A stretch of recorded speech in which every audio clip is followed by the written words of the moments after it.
Good evening, respected guests, and to the viewers who are watching us. I am Sarah Anjumbari, editor of Daily Star Books, and I'm very excited to welcome you to the second webinar of this very special initiative, which is called Read Books, Widen Your Horizon, jointly organized by the United International University and the Daily Star. Now, as the name suggests, the main goal of this event is to encourage the habit of reading, especially among school-going young adults. So what we're going to do is that since November 2021, which is when this initiative was launched, each month our participants have been reading a book chosen for them, and then they sit for a quiz which pushes them to kind of reflect on their interaction with that particular book. And then the top five scorers, whom we have with us today, they will receive prizes and certificates, and they will appear in a webinar with us to discuss what they've read. And that's what we're doing here today. We're here to hear from our young and very intelligent participants about the experience they've had reading this month's book, which was Khaled Hosseini's A Thousand Splendid Suns. So I'm very excited to introduce our top five winners for this month. In the fifth position, we have Nusrat Jahan Shifa. In the fourth position, we have Nafia Tabassum. In third position, we have Sanjana Jahan Shams. Coming in second is Mumtahina Azia. And in the first position, we have Amreen Tasnim Rafa. And it is an even greater pleasure to welcome our guests today, Ms. Dil Nosrat, Assistant Professor, English Language Institute, United International University, and Asrar Chaudhary, Professor of Economics at Jahangirnagar University, columnist at Shout, The Daily Star, and this I can confirm personally, a very devout reader. So thank you and welcome to all of our guests, and thank you for making time for us today. How are you all? How are we all feeling today? Um, as I said, it's wonderful to have you. Um, and so I'll just share my own personal experience. So when I was first asked to host this particular episode, and when I heard which book we'd be talking about and which author we'd be talking about, I was very excited because a lot of us have grown up reading Khalid Hosseini. Kite Runner is, I think, a very special book to many of us. We've grown up loving Kite Runner, right? And A Thousand Splendid Suns as well. So what I really wanted and what I really hoped from this episode is that we would be able to talk to each other and not have a very rigid kind of an interview where I grill you with questions and then you sweat over the answers. So it doesn't have to be like that. I'd like us to just share our experiences, share our thoughts about the author and the book. So that's what I'd like to start with. Sir, if we come to you first, Yeah, sure. Professor Chaudhary, if you could tell us, how do you feel about Khaled Hosseini and what were your first thoughts when you first read A Thousand Splendid Suns? Actually, like you, Subhashish, my dear student, who's the head of business in Daily Star, he called me up and asked me whether I'd be willing to participate in today's program. I said definitely. So, what's the book? And he told me that it was Thousand Splendid Suns. And I told him I read it a long time ago, so I'll have to read it again. Yeah. So, let me just give you a small anecdote. Like everybody else, Thousand Splendid Suns wasn't my first novel of Khalid Hosseini. It was Kite Runner, Yeah. and I read Thousand Splendid Suns a little bit after Kite Runner. Okay. And the problem with that is when you're reading a magnum opus of an author, and then you're reading another one, the resonance of that Kite Runner stays in your head. So when I read it the first time, I didn't enjoy it, or I can't say I didn't enjoy it. It didn't strike my mind. This time when I was reading it strategically. Right. Strategically in the sense that nowadays the book industry, it's a very big investment. It's a lot, huge money. The publisher was Bloomsbury, so and they're marketing this book in various countries. So what I was wanting to see was whether Khalid Hosseini is appealing to a particular type of audience, the Western audience, Mm-hmm. or whether it is trying to repeat his glory of the Kite Runner. So I'm happy to see that this novel has been lots of views of this novel has been shown through their characters. You get the stereotype type of Afghanistan that Westerners are familiar with. At the same time, you get a different type of Afghanistan, the Afghanistan that I was first exposed to just after 9/11. Right. At that time, I was in Cambridge, and uh, what happens whenever something like this happens, the media is telling you things that are changing all of every hour. So what I did, I went to the bookshop, and I took out this book. It was called An Unexpected Light by Jason Elliot. Okay. That book shows this English writer who visited Afghanistan during the time of Mujahideen twice. And then he portrayed a society where the Mujahideens were the tough people that the West knew about, but at the same time, they were just normal human beings like us as well. They were trying to defend their own. They were trying to protect everybody. So I got a similar feeling reading Thousand Splendid Suns, and it portrayed Afghanistan in different uh, rays of the sun. Maybe that's why it was called the Thousand Splendid Suns. Okay. Thank you, sir. I was actually hoping to hear from Ms. Dil Nostrat of the English Language Institute at UIU, but I think she might be facing internet troubles. I don't see her here with us on the screen. So while we wait for her to come back, so I think we can finally jump into talking with the students, the reasons why we're here. So can one of you just quickly give us, for our audience? I think most of us are familiar with the book, but still, for those of our audience members who aren't, would someone just like to give us a very quick recap of what you think the book is about? Anyone interested in going first?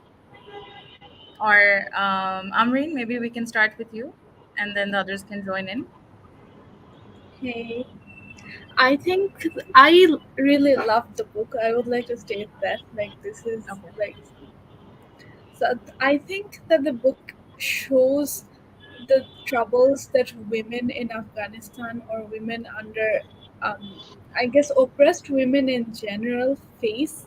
And most of the characters in the book focuses on the struggles of women from different perspectives or it's not just the main characters. The two main characters are Laila and Maryam, and it shows that they were married off at a very young age, and they came from some unfortunate circumstances, and due to the role of women in Afghan society and the sexism that exists, the social narratives around them, women face a lot of, they just don't have the same they don't have human rights basically. So it's not just these women that the book focuses on. It focuses on women who are in supposedly privileged positions as well, such as there's this other main character who's like a influential businessman in Kabul, and he has four wives. And I feel like the struggles that these women face, these four wives having to deal with Jalil's mishaps and his character and his son and his daughter from an illegitimate relationship, it shows the struggles of women in different positions, right? So I feel like this is something that really stood out to me in the book. And there's this other character, which is like Lila's mother, and she had a very supportive husband, but due to the war, her two sons went out to war, and she faced and the trauma that she faced from that. So the main thing that stands out is the women, and how the readers empathize with the women because of the narrative of the book, how the author portrayed the struggles of the women from their perspective. The writing really makes you empathize. We like view them as human beings, and uh, we view them as human beings, and like we can really feel it ourselves because of the way that the writer presented them. So we hear about oppression that women face, but we don't really see it from their eyes or from their perspective. And I'm really happy about how the author showed it from their perspective, and also from these women's oppression. We in the Southeast Asian countries and in this like Islamic countries, we know about the systems or the way our society operates, or the systems of how women are married off. at a young age, and we're familiar with these issues. But the Western audience, I feel like this book had a much bigger influence over there, because it was a lot of people were introduced to these concepts and you know cultural these cultural things that women have to face in other parts of the world, and so that did a lot to raise awareness. So that's something that I really care about. Thank you so much, Amreen. And what you pointed out, this is actually something that Sir noticed last night. We were talking about today's episode, that all five winners happen to be women. So actually, so other besides Sir, all of us happen to be women on this episode, and it's a coincidence that the book happens to be such that it is especially kind of it's a difficult book to read. It's a very close kind of experience, So this, as a woman reading, you experience this story in a particularly strong way, in a particularly intense way. So I'm curious about how the rest of you responded to the book, with regards to what Anmin pointed out, that it's mainly about women's lives and the lack of human rights that they suffered in that kind of a society. And for those of us reading from South Asia, it's a lot more relatable. So as women reading, or even as a reader, just a reader, how did you respond to the story? Maybe I'll go to Nusrat now. Would you like to share your experience, Nusrat?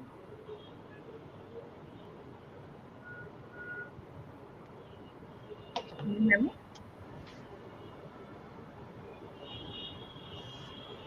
Or someone else can also join in if Nusrat is facing internet problems. All right, how about we can also hear from Nafia. What about Nafia? Assalamualaikum, am I audible? Yeah, you're all good. Walaikum assalam. Thank you. So I have read the book quite a long ago before this competition, and when I learned about the fact that I have to read this book again for this competition, I just read it quite strategically, as the sir mentioned before. As a student of literature, I try to develop my relationship with books quite from a neutral perspective rather than emotionally. So I read this book this time as strategically from a neutral perspective. I learned some basic facts about the hardships of the woman as mentioned by Amreen before. And to be more mentioned about this book, um, there was a relationship between Zalmai and his father. And when Zalmai lost his father, we see some sort of PTSD among him. And this part is sort of, I realized, was overshadowed by the hardship of uh, Lila's, uh, Lila's firstborn daughter. So I think we should give a little bit more significance to that part, and that's all I want to talk about. Wonderful. Thank you so much. And then what about the rest of us? What did you think about the book? Are there things you don't like? That's fine too. We're here to talk about Yeah, everything. you don't have to like it. Yeah, you don't have to like it. You're not obligated to like it. So, any negative thoughts? Any positive thoughts? Would anyone like to share anything? Sir, আপনার কাছে যদি আসি, if we talk about certain very strong scenes, all of we have these stories about these women's lives and about the lack of human rights, but it's actually made up of some very graphic scenes. Were there any that stood out to you, or that particularly moved you?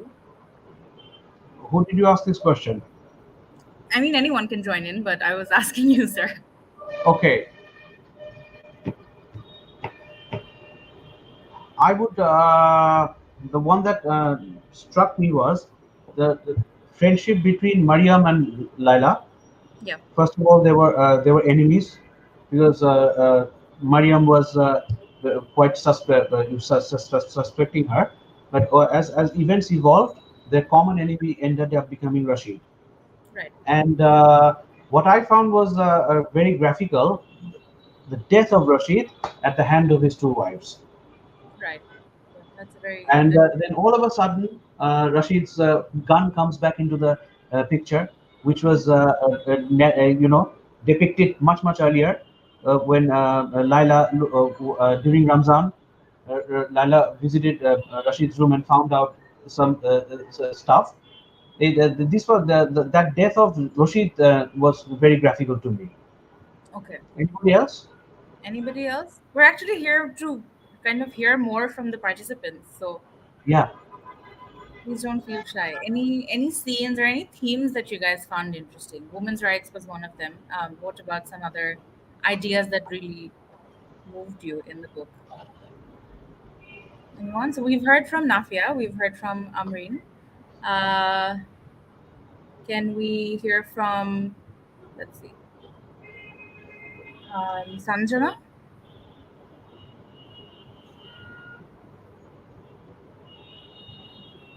Sanjana, can you hear me? Okay. Would you like to? What do you like? What are your thoughts about this book? If you wanted to share your experiences. Oh, I think you're on mute. That's why we can't hear you. The book was very moving and it gave us this new perspective that we didn't really see before. And got to see this new culture and there were like a few scenes in the book, like Mariam eating, Mariam was made to eat rocks by her husband. That was,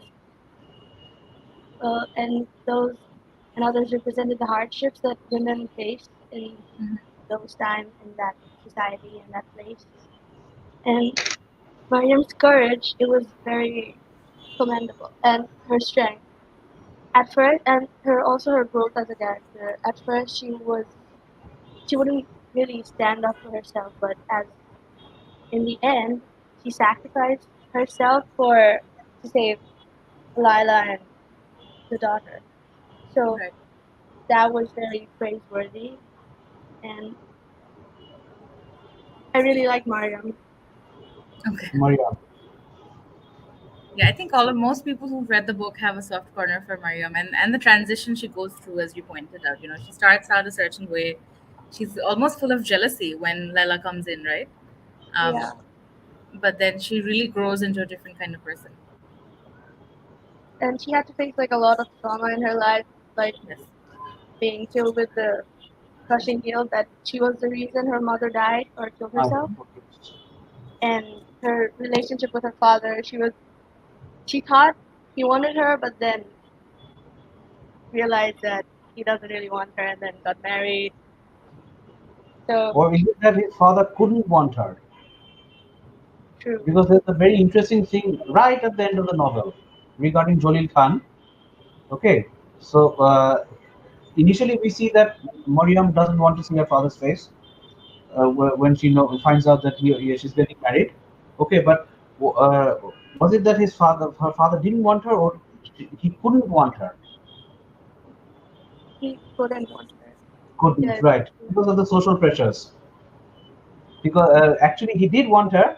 There's something that happened at the fag end of the novel that shows you that he did want her or felt for her as a father. And what about the rest? So I'm kind of trying to like draw or as much response as you have about this book because I know people do have really strong feelings. You know, Thousand Splendid Suns is a very popular book.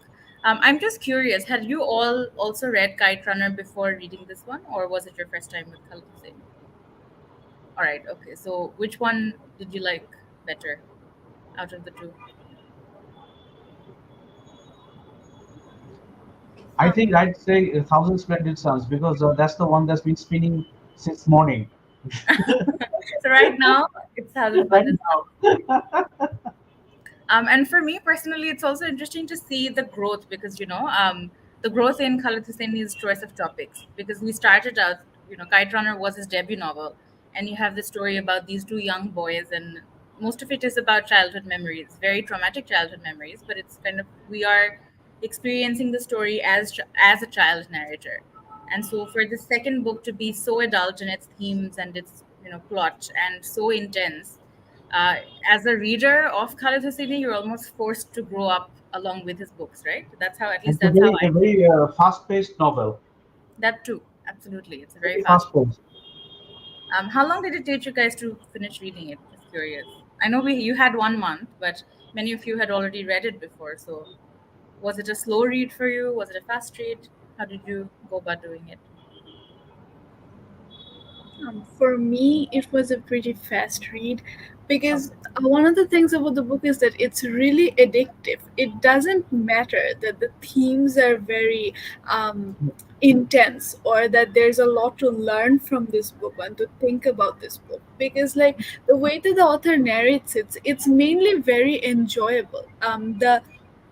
The scenes, the progression of events, they're very intriguing, and it really draws you in as if it's not as it's almost not like you're reading this book to learn about a different culture or to widen your perspective. It's very easy to read this book just for enjoyment, and that's what I really like about this book because I feel as if people who do most people who are not into the habit of reading or don't read out of wanting to learn or just for enjoyment, like people who aren't readers, who don't like read regularly, would still be able to read this book and really enjoy it because of the language, the narration, and like how the scenes progress from one to another. You want to know what happens next. A lot of things are very cinematic, especially how the Mariam has to ends up having to kill Rashid, and the letters that Jolil Khan left for him. These are very emotional things, and that people would love story of Tariq and Laila. So Hmm. because of these things, it's easy to read this book and you want to know what happens next, what you want to know what happens later. I read the book for the second time when I was reading it for the competition because I read it a long while back, so I didn't exactly remember exactly what happens after something else, so I wanted to find out. So it was a very fast read for me. It took me about a week. Okay, all right, yeah. I remember reading Kite Runner within one night. I remember I picked it up. It was around 7 p.m. And then so I thought, okay, I'll read one chapter. I'll put it to rest. And then I finished it when it was about 7 a.m. I was like crying. I had tears rolling down my face. So it was a very emotional experience for me. And the same with with this one, but this one took a little bit more time. So I'm curious about, Amreen mentioned that many of you were reading it for the second time, as was I, as was Asar Sir. So were there things that you noticed, or were there things that you felt differently about on your second reading? Can I Yes, answer? yes, please go ahead. Uh, there's a similarity between Kite Runner and Thousand Splendid Suns. Okay. In Kite Runner, the protagonists are male. In Thousand Splendid Suns, the protagonists are female, Maryam and Laila. Hmm. Okay, in the Kite Runner, you find a father-son relationship. Right. I can't remember the name of the dad, but he had this the child out of wedlock. Hmm. Over here, you're seeing the same thing. This time, the child is out of wedlock. It's a daughter. Right. Okay, but the relationship between Mariam and Laila was basically more or less like a relationship between a mother and daughter. Right. Okay, so I think those are two contrasting views of between the two novels. And then if you read them as a trilogy or continuation, in one you see a father-child son relationship. Over here you're seeing a mother-daughterly type relationship. Right. So this is one similarity I can find out between the two novels. What That's about the very other people? sorry. Yes. What about the rest of you? The other our other contestants? Any thoughts? We can maybe start with Amreen because I keep going to Amreen and she's probably going to hate me for it now. But you mentioned that you were reading it for the second time, so maybe we can start with you, and then in the meantime, the rest of you can also think about did you find anything um, on your second reading of the book? I don't mind being called upon Okay, repeatedly awesome. because like I have.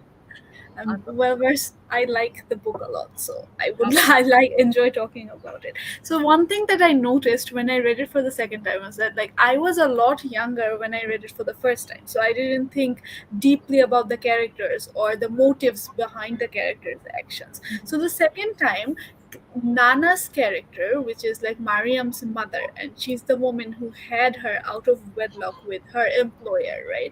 So Nana was deeply mentally disturbed, right? Because she had to face a lot of trauma, a lot of, social outcasting. She was a social outcast because of her one action of having Mariam.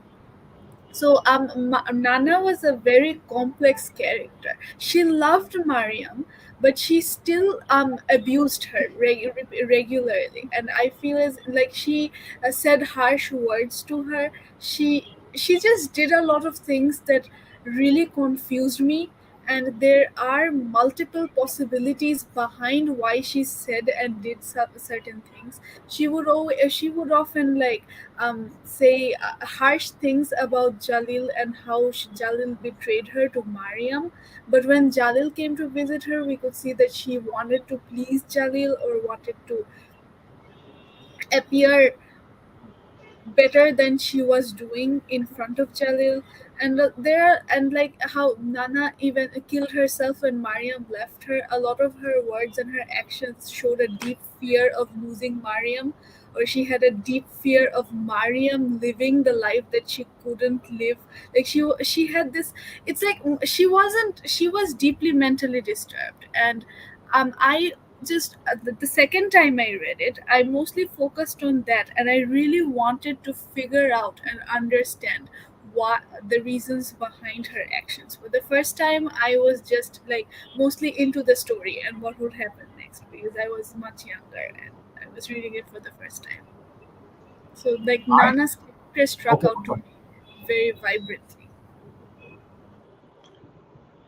The novel starts off with the word harami, right? That's one. That's in the first sentence, and then Mariam breaks the sugar jar or something like that.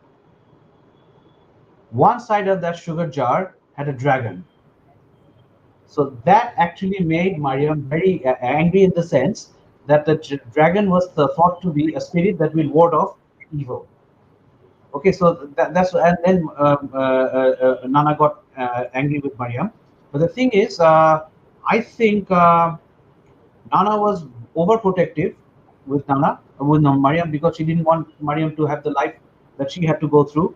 And regarding Jolil Khan and Nana, Nana gave one version of Mariam's birth, and Jolil Khan gave another version. Okay, and Mariam always believed Jolil Khan's version. So and the daughter who is going to be biased towards the father. That's a universal thing in all societies. It has nothing to do with Afghanistan or any other society. So and then Nana's character was more complex because of I think we all have read Khalil Gibran's Prophet. Our children are I'm come to us, familiar with it, I think. belong to us. Okay, so Nana was overprotective because she thought that Mariam would be a child of her generation, of her experiences. But do you get the point that I'm trying to say? That I came through my parents, but I, I am, but I'm born to another generation. So my parents may have been protective because of some experiences they had. They thought that they wanted to shelter me. And then when Mariam left for Jalil Khan, the poor lady thought that she had lost all her hope in life, and that's why she committed suicide. But for the plot building, that suicide was necessary because that led to the next narrative in Mariam's life. Right.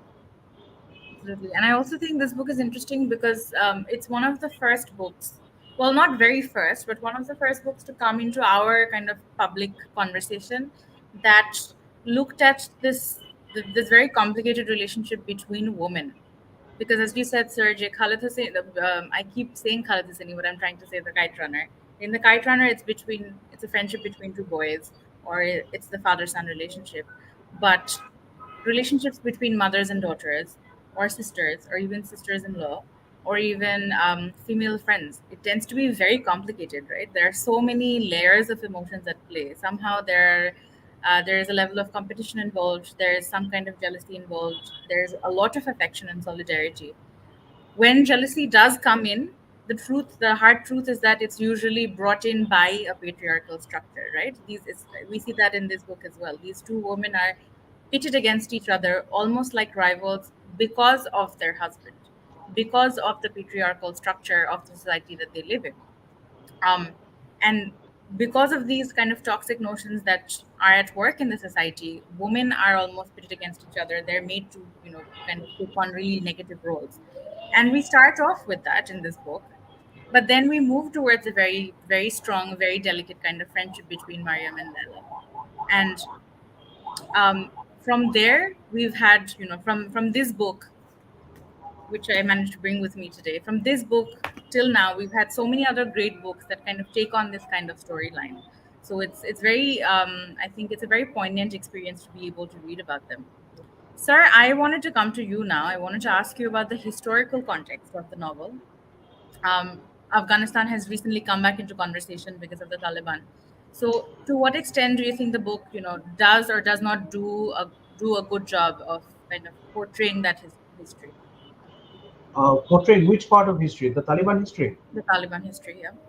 Okay, the Taliban history actually comes into the book at the very fag end, in end of part three, part four. Part four starts with uh, 9/11, and then we hear that Hamid Karzai has, become the president of Afghanistan. And before that, there's a little bit of narration about Taliban.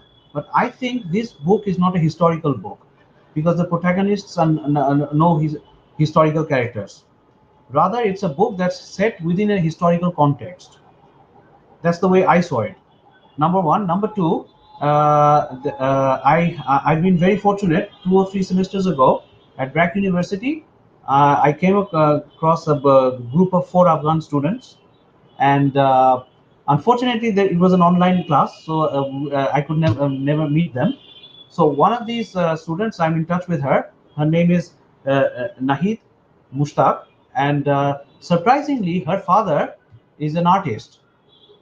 So, if we are stereotyped about Afghan people, the first image that comes with in front of us are the Taliban's, the Mujahideens. Okay, but there are artists in that society, and her father is an artist, and her father was based in the Bamiyan region, where the Buddhist statues were blown up in 2002, I think maybe. And I asked her yesterday whether she read this book, and I asked her for her opinion as an Afghan person who read this book. So, and she came up with a very interesting observation that when who was it? Hakim, yes. When Hakim took Tariq and Laila to visit the Bamiyan and tell them about the history of Afghanistan, Khalid Hosseini mentions that Zohak was destroyed by Genghis Khan. That's a historical inaccuracy. Ghalghale, this city was destroyed by Genghis Khan. So this is one incorrection that Nahid found out. But what I was thinking was when I was reading the Bamiyan part, that he's showing that Afghanistan has been experiencing invaders not during Mujahideen or during the Taliban time. They've had invasions for centuries. Right. Even Alexander went through that part. Okay, in order to get to India, and Afghanistan, sadly or gladly, stands at the crossroads of. It's a gateway between Central Asia, India, and China. Right. So that's why over the centuries there's been foreign invasion. Okay, starting from Alexander down to the U.S. allied invasion, the latest one. So over the centuries, this thing has happened. Also, another thing that has happened that didn't come out in the novel is that Afghanistan is a society that has a lot of tension between tribes. The three main tribes are the Hazaras, the Tajiks, and the Pakhtuns. Okay, so there's been a tribal tension within the society over the centuries, and there's also been foreign invasion. So whatever mentionings we see about these, I think they were secondary. Right. They were mentioned in a historical context, but they weren't part of the novel. Rather, he wanted to show different characters, different race of the society during this time of this 30 years of Afghanistan. That's why we see Rashid, a typical man from that society that we would think stereotype. At the same time, we see Mullah Faizullah, who's a very kind person, and who's giving solace to Maryam when Nana dies. We see Tariq, a person in spite of all his devastations, he's still true to his love. So we have contrasting, characters and people who are Afghani who went through this historical period. Right. I think Absolutely. that's my take on your question. Thank you so much, sir. What about our participants? What did you think about the historical elements? As Sir said, we don't really see a lot of actual historical events unfolding in the book, but one can also argue that a historical novel can be those books as well in which you just see the experiences. What is it like to live in an Afghanistani society, in an Afghan society, to kind of experience their social mores and their cultures. So that can also count as a historical novel. So, but whether you agree or not, that's what I'm trying to find out. So, how did you guys respond to the political or the historical contexts in the book? Nusrat, would you like to share your thoughts?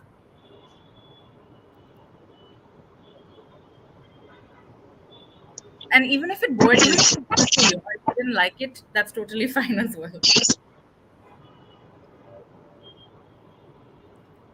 Nusrat or does anyone want to jump in? I think she's trying to speak, but the audio is, Oh, yeah, internet is really unfortunate today. In the meantime, would someone else, Sanjana, maybe, would you like to chime in here,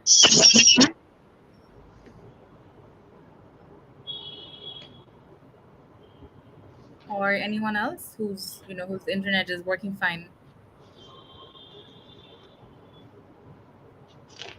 Nusrat, Sanjana, or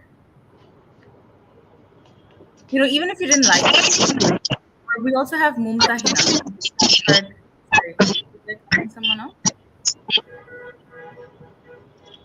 Yeah, I think she's trying to speak, but we can't hear her properly.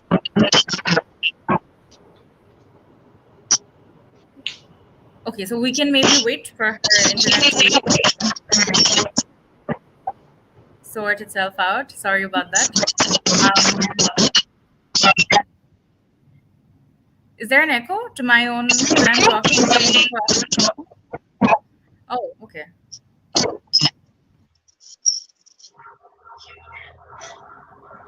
How about now? Is it better now?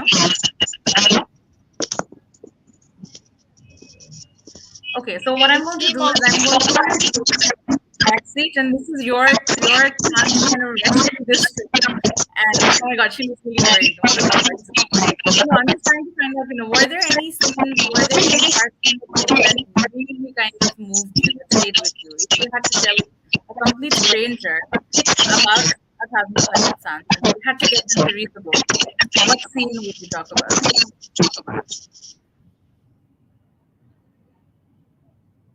Who wants to go? Amreen, maybe we can start with you, and then we can move to the others.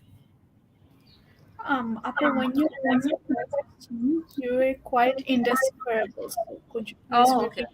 repeat? Yeah, I was asking, if you had to get someone else to read this book, what what scenes or what parts of the book would you refer to? What really stayed with you? A lot of the scenes in the book quite stayed with me, but like one scene that I remember vividly always is the one where Laila had to give birth to her son Zalmai without any anesthetics, and she had to like go do it the surgical way. Like I don't remember what it's called, the C-section, I think. But Taliban's under Taliban rule, they did have hospital equipment, but they were all, um, d- allocated to the men's hospitals, and the women's hospitals did not have them. So the misogyny that the Taliban rule had, and when you were talking about historical context, and a while back, but and honestly, Khaled Hosseini's works, The Kite Runner and A Thousand Splendid Suns, and he had one other book, And the Mountains Echoed. These three books are the only reading that I did on Afghan history, to be honest. Like this, the Taliban rule and the historical, conflicts that Afghanistan had to go over the years, and how this impacted the lives of the people. Um, I learned about these events from these books, and I feel like this is a very common scenario. I feel like a lot of people were like introduced to the Taliban's and these rules through Khalid Hosseini's works, and I feel like, yeah.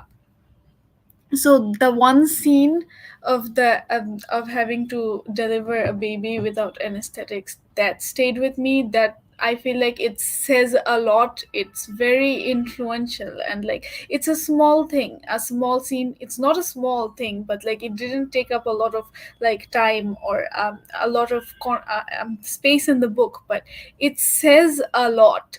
I feel it just stays with you. Yeah. And like how he narrates it, how Mariam was there supporting Laila, how Laila, I feel like, says this one, she has this one quote. She says that, "Cut me open and give me my son." So that also shows resilience and what the women had to go through, and their willpower to endure. Can I add on, Amreen? Yes, sir, please. Khalid Hosseini is not the only Afghan author you've read. The biggest one in the history of mankind was Jalaluddin Rumi from Afghanistan. So we've all read him. Okay, just to add on, Amreen. Yeah, I think Rumi's verses, they're such a big part of like we see them everywhere on social Oh, media. there's another person from Afghanistan we've all read, and that's Nasiruddin Khoja. I don't know if our participants have, There's yeah, a, there's a, there's a debate whether he's they, from Afghanistan or from Turkey, but okay, from that part of the world anyhow. right. So the good news is we finally have Ms. Dil Nusrat with us. I think she was having And, some internet trouble. We were waiting to hear from you. Now that you're here, Yeah, again, welcome. Thank you so much for joining us. thank you. Well, So I we would was love. there from the very beginning, I guess, but for some technical issue, I wasn't visible to all for some reason. I don't know why. Oh, okay. So I was, yeah, I was wondering, where you were. So we were hoping to start with you actually. So Yes, we I have, was there, as I said. So, so I could hear from yes. all of you, but only I wasn't visible. That's the problem. Okay, okay. So if that was because of us, my apologies if the technical error was on our No, no, part. no problem. It's technical issues. Um, It can, I mean, it might have happened from my end as well. I don't know. What was the reason? I still don't know what happened. right. Okay. So we'll use up all the opportunity we get to hear from you now.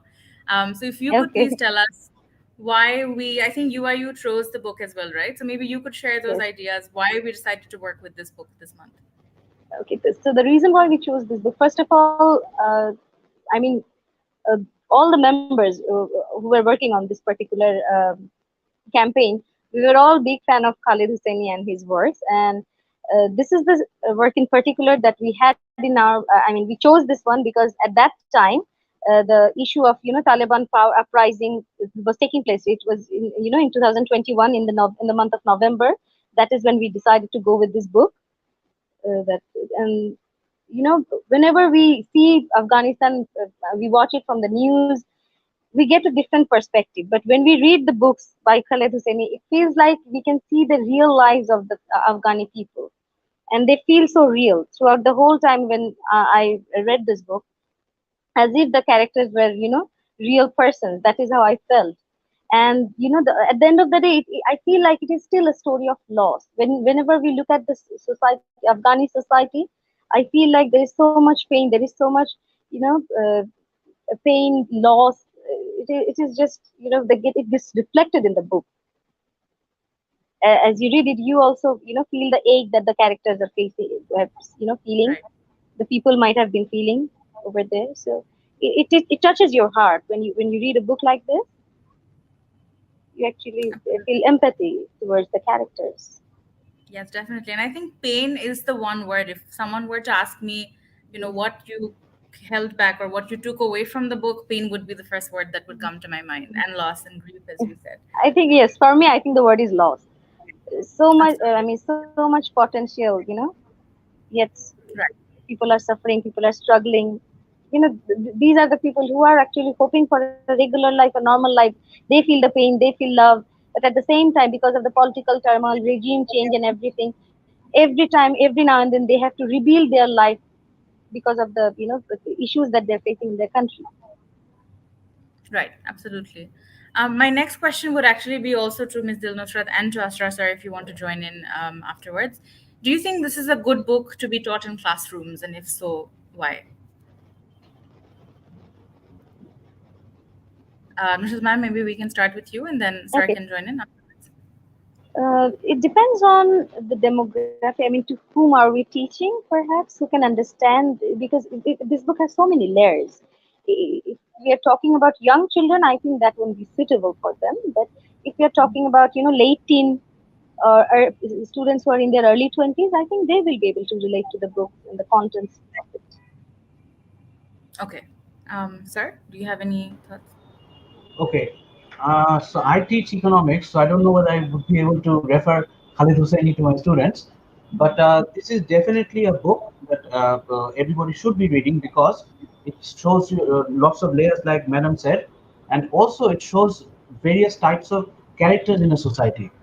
We all have a Rashid in our society.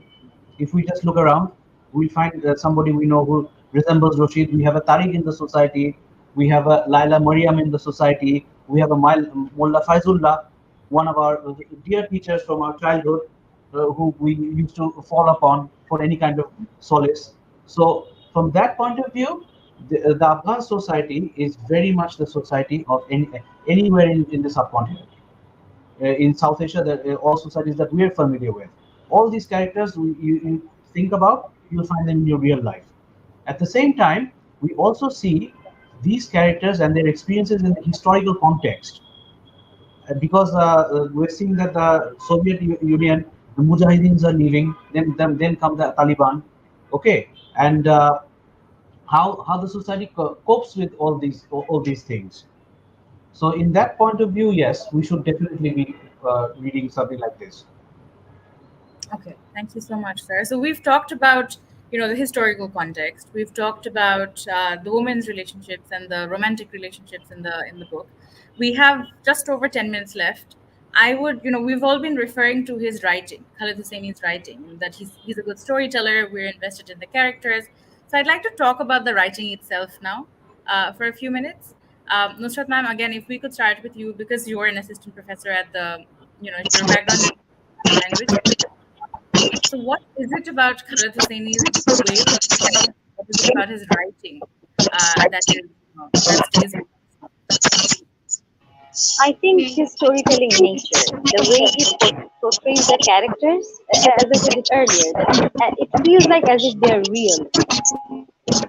When we read about the events, when we go through the book, it just feels like the characters are so real. That is the magic of his way of writing, I would say. And at the same time, if you see that there is white noise and the interaction between the characters, it feels so real, very natural. That is what makes me read the book of Khalid Husseini. Wonderful. Thank you so much. I would actually really love to know the answer to this question from our participants. What did you think of the writing itself? We've been talking about how the story stays with you. There's a lot of pain and grief, but his way with words, let's say his metaphors or his sentences, do they soothe you? Do they excite you? What effect did they have on you? I can see Amreen nodding her head very enthusiastically, so maybe she can go first. Yes. One thing that everybody talks about is his simple language and his ability to make everything, the events seem very real. But the other thing that I really love about Khalid Hosseini's books is that when you're reading it, every once in a while you come across a quote or two that you just remember, and I feel like it might sound a bit dramatic, but it kind of like personally, in my personal experience, it knocks the breath out of me. I feel like it summarizes, and it packs so much, and I'm like very impressed by how the author, like Khalid Hosseini himself, could express such a message. I remember the one line that Nana said. I remember a lot of quotes from the book, but like the one thing that I would like to talk about is when Nana said to Mariam that just like a compass needle always points north, a man's accusing finger always points towards a woman. So it's true to some extent. I wouldn't say that it's always true, but it does summarize the main theme of the book into one sentence. It shows Nana's mental state and everything that she had to go through, how she is so she's like very, she like gave in kind of. So it like really made me, you know, um empathize with Nana. And then there was this other line. I thought that it was very, lyrical. It showed that when Jalil had Mariam, the no, I don't remember exactly what event um, resulted in the author writing this line, but he said that the collective gasp of Jalil's wives sucked all the air out of Herat. I that there was this one quote. I think that was quite lyrical, and the other line that I remember is when towards the end of the book, Laila said that she wanted to go back to Kabul, even though Kabul was war struck, but she felt homesick and she had this sentiment towards Kabul, so she wanted to go back there. And Kabul, or was it Herat? It was probably Herat. She wanted to No, go back. he went to Herat. Herat. Right. Herat. Yes, she wanted to go back to Herat. And then Tariq said that I would follow you to the end of the world or something. So that I would follow you blindly wherever you go. I feel like that was like the way that the author presented it. They really stayed with me. So these devices, these like lyrical lines that Khalid Hosseini uses, they're present in all of his books. Mhm. They make the reading experience, they like really quite elevate the reading experience, and I really appreciate those. Some very, very powerful quotes, Amrin. You chose really great examples to highlight his writing. Can we hear from some of our other participants? Sanjana, maybe? Can you tell us what you think about Khalid Hosseini's writing? His writing was very touching in the sense that it was very descriptive. You felt like you were there at the moment and you could relate a lot to the characters. And they were like brought to life and stuff because of the way he talked about them. And well, that's it. And as Amreen mentioned, there were lots of memorable quotes from the book as well as from in Kite Runner. Yeah. So those were like very memorable. Okay, great. Thank you. So we have, I think we're almost close to the end of our program today. Just some final questions. If all of you want to answer it, I will be very happy. But if not, hopefully some of you, including Sarah, including Rishad ma'am, is it time? Well, my first question is, we've been talking about Khalid Hosseini for so long. When Afghanistan came back into the conversation, the New York Times understandably asked Khalid Hosseini to write an essay about it. So he's kind of like our go-to person to talk about or to read about Afghan life. But is it time that we moved on to other authors? Or are there more interesting authors out there, more interesting books out there that readers like our participants, young readers like our participants, can tap into to diversify their reading tastes? So, any books, any authors that you would like to recommend? Nusrat ma'am, maybe you can go first, and then Asra sir. Uh, well, if I remember, I read it long ago, but there was a book by I cannot remember the name. Ahmed Sofa's book about his chronicles of Kabul. I think the name of the Right. book was Chronicles of Kabul, written by Ahmed Sofa. I read it so long ago. Sorry, I cannot remember the exact title of it, but it Okay. showed the picture of Kabul in the of 1980s. I think that is when that story particularly started. But it is not actually a fiction, that is a rather non-fiction. The book that I'm Right. talking about, that is a non-fiction book. Yeah. In case of Khaled Hosseini, we all know, even though they seem so real, but still we know they're fictional characters. But the book that I'm talking about, I think the name of the book was Chronicles of Kabul. I'm so sorry that I cannot remember the title That's of the totally book, fine. but That's okay. that is the book I really enjoyed reading. And again, that was also about the same timeline, around 1980s. Okay. Wonderful. So maybe anyone interested can just look it up. It's easy these days to find out titles. Yes, Asra sir, please. Okay, the trouble with authors like Khaled Hosseini is that they're very big giants who overshadow little giants. Absolutely. For example, Completely if agree. you want to know about Turkish writers, the first name that's going to come into your mind is Orhan Pamuk. 100. Yeah. Okay, he's the international big shot, won a Nobel Prize. But if we shift to Turkey right now, there's a wonderful author from Turkey. His name is Yashar Kemal. He was the Orhan Pamuk before Orhan Pamuk's generation. If you Okay. want to read about Afghanistan, yes, definitely you read Khalid Hosseini, but you also read some travel notes. Yeah. The first person that I was exposed to, and I really loved the way he portrayed the Mujahideens, was Jason Elliott's An Unexpected Light. He has another travel book that portrays the life of Iranian people. Okay, so Okay. travel notes are another way to know about the people of that area, and also do a little bit of googling and to find out who are the lesser giants. Right. I actually would love to recommend one book that we recently reviewed from Daily Star Books. It's by Taran Khan. It's called Shadow City: A Woman Walks Kabul. So it is also nonfiction. Taran Khan is a journalist, and what she does is she had been traveling to Afghanistan for many, many years. So she's basically writing about her experience of walking through Kabul and all of the little sights and sounds, all of the events that she's kind of observing and experiencing.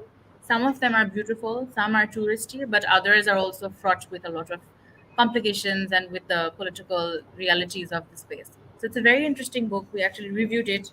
And I think, especially when it comes to history, when it comes to politics, it's very easy to, there are more books written by men about men, and the narratives of women, experiences of women, or of non-binary characters are not as prevalent.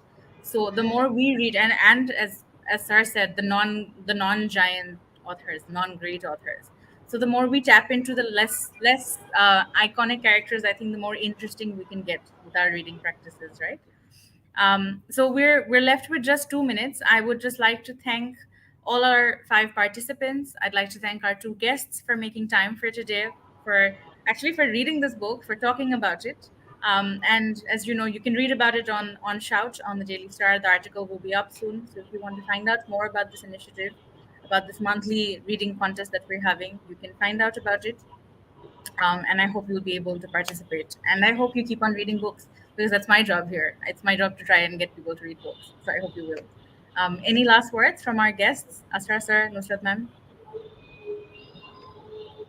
We have only less than a minute. Less than a minute. If I ever meet Khalid Hosseini, I'll ask him whether the ending of the novel was the ending of Cinema Paradiso, because that's where Johnny Khan leaves his inheritance, just like Alfredo left his inheritance for Toto. That's it. Thank you. Okay, thank you, sir. Nusrat ma'am, any last words from you? Yes. So we actually started with this campaign because we wanted our young generation to read more, because we can see that nowadays they're so busy with their gadgets and all. So I really hope that you find that one book that actually makes you realize how fun reading can be, so that you get hooked with this habit and continue with reading. Wonderful. I think that's a wonderful note to end on. So once again, thank you to all my guests for participating today, and I hope you have a good evening.